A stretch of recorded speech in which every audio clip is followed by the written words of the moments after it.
專注力缺乏過度活躍症係一般人聽到以為係小朋友先至會有，即係啲僆仔坐唔定啊，喐身喐勢啊，唔聽書啊，所謂曳啊，跟住唔交功課啊，跟住操行好多問題啊，心散啊，發夢啊呢啲其實係咪淨係細路仔先有咧？我諗而家大家知道唔係，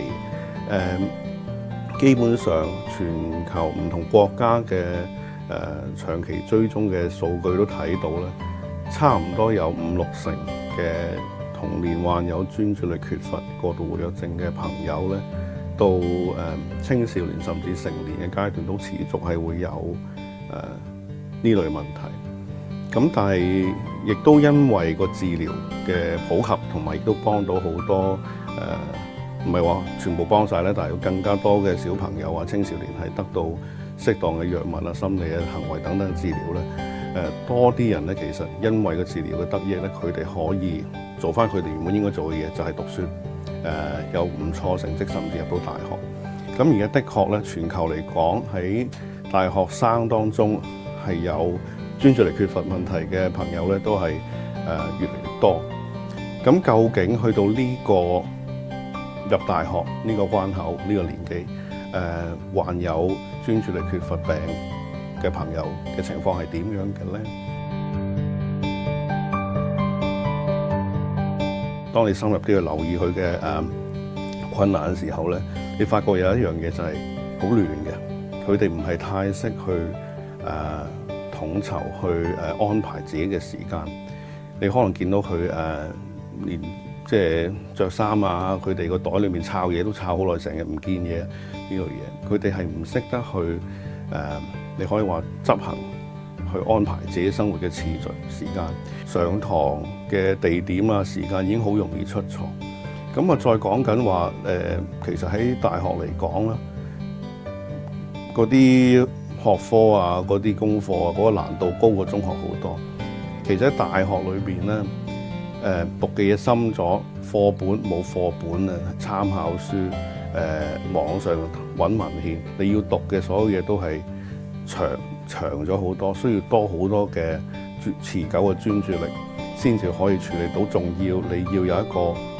認知方面咧，你有個統籌能力，你要將喺唔同嘅課本、唔同嘅參考文獻裏面，同埋喺可能時事啊，喺你課堂學到嘅嘢，去互相整合，去消化，你先至叫做學到一啲嘢。咁其實呢方面係對於一個有專注力缺乏嘅朋友嚟講咧，係需個挑戰可以話都幾大下嚇，因為呢種持續嘅專注力安排能力，正正係佢哋其中一個最大嘅困難。佢哋的確咧喺呢個處理一啲比較冗長嘅文章啊，要吸收一啲咁艱辛嘅知識，即係如果佢持久專注力係缺乏嘅話咧，咁佢嘅學業嘅成績真係一定會受到一啲影響。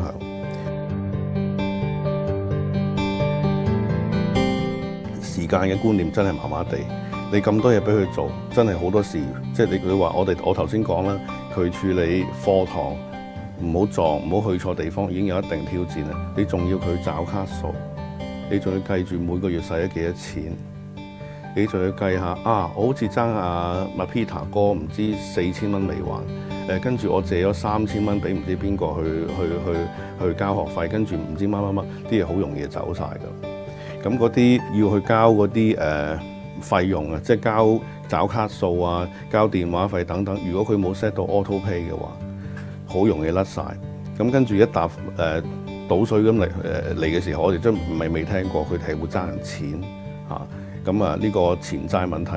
咧，亦都唔係未聽過，有好多要搞到要家長去用好高額嘅嚇，即係一啲佢哋嘅儲備去幫佢找卡數。咁呢個係一個大嘅問題。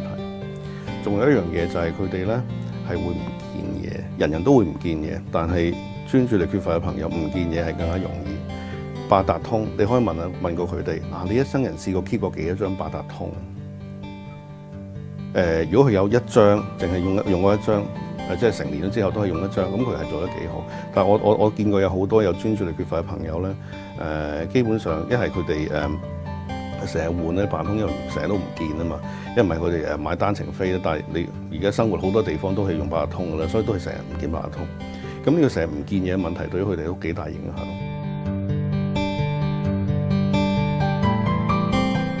我哋唔好標籤咗呢啲有專注力缺乏嘅朋友，佢哋一定喺人際關係方面一定係有啲咩問題。佢哋有好多都係好容易相遇，都係好多朋友嘅人。但係咧，我哋睇到即係個個人都有啲唔同，但我睇到佢哋咧嗰個病咧喺人際關係都可能有唔同嘅影響。第一，專注力方面，我成日聽見啦，就有啲女朋友投訴佢男友，我成日同佢講嘢，佢冇反應嘅。佢都唔係聽緊我講嘢嘅，佢咪唔關心我、唔愛我啊咁。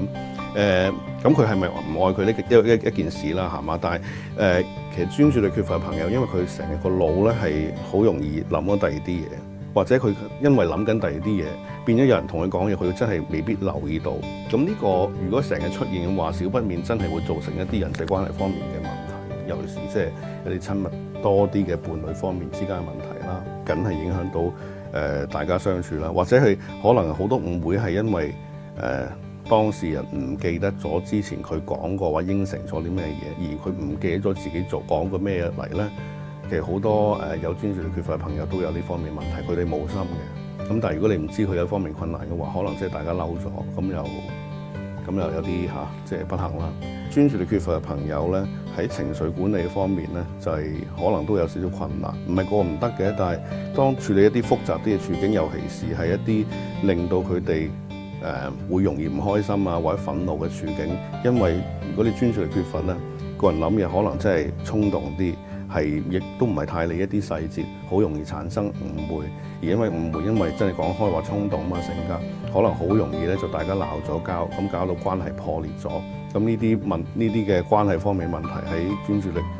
有困難嘅朋友嚟講，亦都係唔係話少見。